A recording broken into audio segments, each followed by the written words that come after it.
Čau lidi, tak vás vítám tady zpátky. Minulé video mělo říct, že na to, jaký jsem pídí mini nanopiko kanáleček, měl docela fakt jako úspěch, jako nevím čím to bylo, mnou to asi nebylo, ale něco vás tam zaujalo. No, nebudu kecat, pořád kecám zbytečně, tak jdeme na to. No, každopádně mám pro vás nachystané 3 videa, které jsou z mého pohledu nejzajímavější, dokonce jedno video je z tiskové konference v Americe, kde jinde, že jo, než v Americe, většinou se to všechno odehrává tam, nevím proč, ale prostě to tak je. Jdeme na to. Já vám to řeknu jenom tak jako krátce v kostce všechno, ale hned potom si pustíme tu nahrávku, která si bude zajímavější, takže jestli vás moje kecání nezajímá, tak to přeskočte o 1 minutku a dobrý. Příběh doktora Jonathana Reeda, bylo to v roce 96, kdy doktor Jonathan Reed šel se svým psem, zlatým retrieverem, Susím na procházku v lese, bylo to ve Washingtonu, konkrétně Mount Rainier. A podle jeho verze pes narazil na černogumově vypadající malou bytost, začal na ní štěkat a útočit. Co bylo zvláštní, tak Reed tvrdil, že bytost vibrovala a vydávala nějaký zvuk, který psa okamžitě zabil. Reed na to reagoval panikou. A náš pan doktor údajně popadl nějakou větev a bytost tak silně praštil po hlavě, že ji zabil. Tvrdil, že to udělal v šoku, protože bytost zrovna zabila jeho psa, což se asi jakože dá pochopit, ne? Jo, ale stejně ujete, že pokud by to teda asi byla jako pravda, tak ty jako mimozemšťan cestuješ tisíce světelných let sem na zemi někam do lesa, abys studoval faunu a floru a prostě nějaký týpek tě jebne palicí do dýně a ty tam vykrvácíš. Blbý. Reed prý odnesl mrtvé tělo potom domů, hodil do mrazáku, pořídil pár fotek, nějaký videozáznam a to potom kolovalo po internetu. Tvrdil taky, že u malé bytosti našel nějaké zařízení, nějaký obelisk a údajně to mělo být teleportační zařízení. Podle něj ho potom i krátce aktivoval a naskok se přenesl. Nevím, jestli tím myslí sebe jako doktora, anebo ten mimozemšťan si odskočil na skok. Nevím, tady to začíná být tak trošičku nedůvěryhodné. Potom řekl, že po incidentu byl různými způsoby šikanován, sledován vládou, která mu dokonce zničila identitu, dokumenty a reputaci, aby ho umlčela. No a jak to tak bývá, tak se vytvořily 2 tábory. Jedna strana, která Reedovi věří, a druhá, která označila celý příběh jako podvrh. Hlavně z důvodu nekvalitních fotek, nesrovnalostí v jeho životopise, nedostatku důkazů, falešných titulů, jakože doktorát nikdy neměl, ale Reed zase tvrdí, že doktorát měl a byl o něj připraven právě vládou. No a nikdy se nenašel důkazní materiál. Jdeme na to.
Doctor, when did you hear that scream? Well, after a few hours had gone by and I had called Gary back, and he had calmed me down from crawling practically around the ceiling, we both went out to look again. And I figured, we went out and looked. We did the same thing. I opened the freezer so that I could know that I was not imagining this. And the same thing happened. And when the freezer was opened, this thing let out a scream like I have never heard before.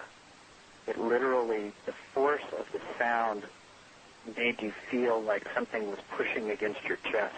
The air around it as it screams actually bubbles and moves. It felt like the air was moving. God. And at that time, it was just, open and closed. And later on, I felt like I had to try to document this. Of course. So I took my camera and I took the recorder and I turned it on and I again opened the freezer, and that's when I recorded this sound. Would you play the sound for us once again, please? Yes, I will. Hold on. Okay. Here it comes.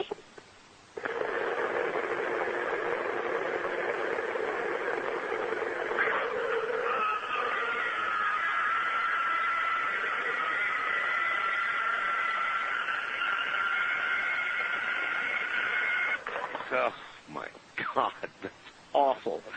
Oh God, that's awful.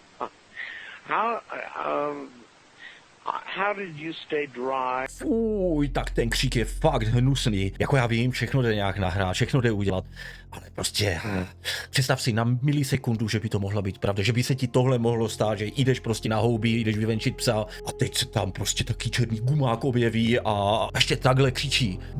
Jdeme na další příběh. It is very hard to listen to that call, to that 911 tape, without becoming somewhat unnerved. It actually bothered me the first time that I heard it.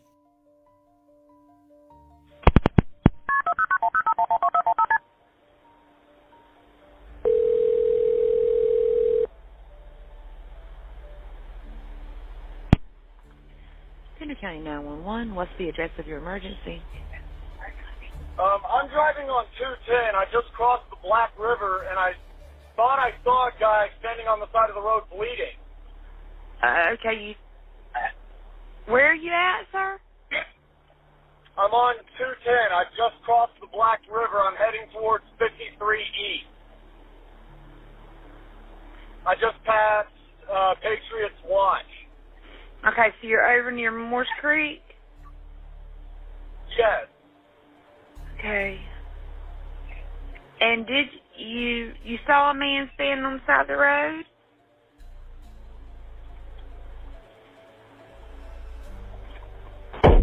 What the? What was that, sir?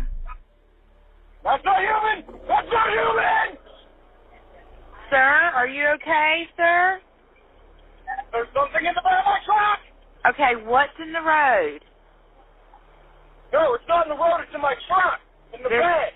There's something in the bed of your truck? Yes, ma'am. I just turned on my bed lights for my truck, and there's something in my bed. Okay, sir, when you say something, what do you mean? I just knocked it off of the bed of my truck and went over my roof. Okay, what was it? According to the CAD notes and the deputy reports, this thing jumped into the back of his pickup truck and began to actually beat on the top of the cab of his truck. You could actually hear something beating on the top of the truck. The caller stated that it was beating and scratching on the top of the cab of his truck. He actually stated that he was able to engage his bed light and was able to somewhat identify this object that was in the back of his truck. At some point, he was able to slam on his brakes, and the force of inertia actually threw this thing out over his hood and onto the highway, where this thing stood up in the roadway, made its way to the wood line, and disappeared in the wood. Tak co? Dobrý, ne? Taky dobrý křik. Jako, já fakt nevím, já na nic nemůžu 100% říct ano nebo ne, ale jako to bylo fakt důvěryhodné, tomu fakt jako věřím. Ne? Co vy? Věříte? Nevěříte? Věřte, nevěřte. Přesně, takový díl podobný teďka máme. A ten hlas, ten strach v tom hlasu, já vím, že každý dokáže prostě něco, že jsou dobří herci mezi námi, ale mohl mu tam prostě přiletět nějaký mega velký orel a přistát. Ten moment nevíš, jako se podíváš dozadu a tam orel ti hledí do ksichtu. Třeba, já nevím, ale tady jako tomu to docela věřím, no. A nechtěl, aby se mi to stalo. Tak, 3. video. Já vám to sem švihnu celé, nebudu vám sem do toho kecat, má to asi 6 minutek, ale fakt to stojí za to. A byla to tisková konference, veřejná, normálně tam prostě důležití lidi. Jak říkám, nebudu vám do toho kecat, to je můj nejoblíbenější příběh a taky, vole, jakože jestli tohle je pravda. Já jsem strašně nedůvěryhodný člověk, jo, já chci totiž věřit, takže já jsem skeptický, ale prostě mě, když se někdo zeptá, tak já řeknu, jo, to je jasný, to je pravda, ale někde vzadu vím, že asi nemusí být a mrkněte na to. I was involved in building another base inside of Dulce, New Mexico, which is Los Alamos Laboratory. It's a biological laboratory. On the southwest part of the Archuleta Mesa, we built an underground facility, a better part of 3 cubic miles hollowed out underground. Then to the southwest of that, we were in the process of the early stages of building. We drilled 4 large tunnel-like holes. Some of them ran 2.5 miles under the surface. The equipment kept coming up broken. So we wanted to go down. We wanted to send somebody down there, a human observer, or human observers in this case, to find out what was going on. Well, to our total surprise, when I saw Green Beret and Black Beret people encamped inside of our geologist camp, I knew something was up. The gig was up. The large alien grays had been encamped there for as best as believed possible about 400 or 500 years. It had been one of their internal bases. And we'd drilled holes right on top of it. All the stinking air, all the black sooty air came right out as soon as the first hole was sunk and all this soot came up. And, well, that's when all the hell broke loose, really, all it started. Anyway, after we drilled all 4 holes, it took about 2 days to drill all 4 of them. In this process, I was lowered down the basket of one of these holes, and about from me to this elderly woman here in the front was sitting a 7-foot-tall alien gray. The stench was worse than the worst garbage can you can imagine. The entity was absolutely horrible. I didn't waste any time to reach for my pistol. At that time, as an engineer, I didn't have time to carry all the folderol of one of these big submachine guns that all the sea spray and the yellow fruit and all the outer perimeter and inner perimeter security people carried. I carried a little Walther PPK pistol with a 9-shot clip. This was in late August of 1979. Now, you got a regular suit of clothes, you got a regular clothes on, plus you're in almost like a spacesuit environment, and you're reaching for a gun. It's not the easiest thing to do, and then to pop a clip in it and start shooting. And I killed 2 of them. Yes, they're mortal, and they do die. However, in the process, one of them did this. All I remember is that he just kind of waved his hand in front of his chest, and the next thing I know, this blue beam hit me and just literally opened me up like a fish. And burnt my fingers right off of me. And it was some form of electrical force because the kind of like being hit by a lightning bolt burned all my toenails off of me. Completely crispy crittered my left foot. Burnt the shoe right off of me. All I remember is the smoking remains, and I'm still conscious, but in and out of, I didn't remember much. And there was a Green Beret that was right behind me that risked his life. In fact, he died. But he risked his life. He shoved me back in the basket and hit the button and took me up. I wouldn't be alive talking to you today if it wasn't for him. I'm forever indebted. He lost his life. 66 Secret Service agents, Green Berets, Black Berets, crack troops lost their lives. There's a war underneath there, and I'm talking dead serious. It's been going on since that time. Since late August of 1979, our military, the Russian military, basically the militaries of the world, have been in constant conflict with the outer space alien. The small gray, the large gray, the reptilians, the whole thing. There are 11 distinct races of aliens. 2 are benevolent. 1 had to leave here in a hurry because their world is under attack, both on the surface as well as underground there, the Pleiadians. They're familiar, maybe some of you are familiar. There was the created 1954 treaty where Eisenhower signed a pact with the known alien species of the time. There were 3 at the time. And said that we're going to deal in high technology, but you can take a few head of cattle and a few human beings and you can experiment on them. It's unthinkable. The created 1954 treaty would have been violated. After the great firefight, the alien-human war, I am the only living survivor talking about it worldwide at all. The only one. The other 2 are in nursing homes in Canada, and the Canadian government refuses to allow any U.S. people, including myself, to talk to them because they're afraid of kidnapping. Now, I'm going to tell you something a little bit different about the alien species. The bad news ones, there are 9 races of alien populations. To look at a human being as a bag of food. They're not cannibals. They don't eat the flesh and the bones and all that kind of stuff. They use the glandular secretions of animals and human beings as a mixture of the vitamins for their food. They get high off of our adrenal gland substances called adrenochrome. It's something like cocaine to them. Tak co říkáte? Dobrý, vyslyšeli jste o tom už někdo, nebo je to poprvé? Já jsem na to narazil někdy minulý rok, ale celé ty roky jsem to nikdy neviděl, vůbec se to ke mně nedostalo. A hned jsem to hledal, hned jsem si o tom něco zjišťoval a jako masakr. Toto je asi nejvíc děsivý příběh, pokud by to byla pravda. Ve 3. minutě, všimli jste si? Takhle. Mu chyběly prsty, 3 prsty. A to je z toho, jak říkal, že mu tam prostě nějakým tím laserovým zařízením, jak ho odpálil, jak ho skoro usmažil. Ale já nevím, jestli si kvůli, buď si to usmykl na cirkulárce, když dělal dřevo na chatě, anebo se to doopravdy stalo. Pochybuju, že kolik příběhů si tam ufíkne 3 prsty. Tohle jsou moje 3 nejoblíbenější příběhy, ale příště zase hodíme buď nějaký update k 3i Atlas, anebo zase nějakou reakci na nějaké nevysvětlitelné videa, anebo jedno i druhé. Uvidíme. Takže doufám, že se vám i tohle bude líbit. Snažil jsem se vám dneska do toho moc nekecat, prostě nechat to běžet a děkuju za zhlédnutí. Mějte si, ahoj.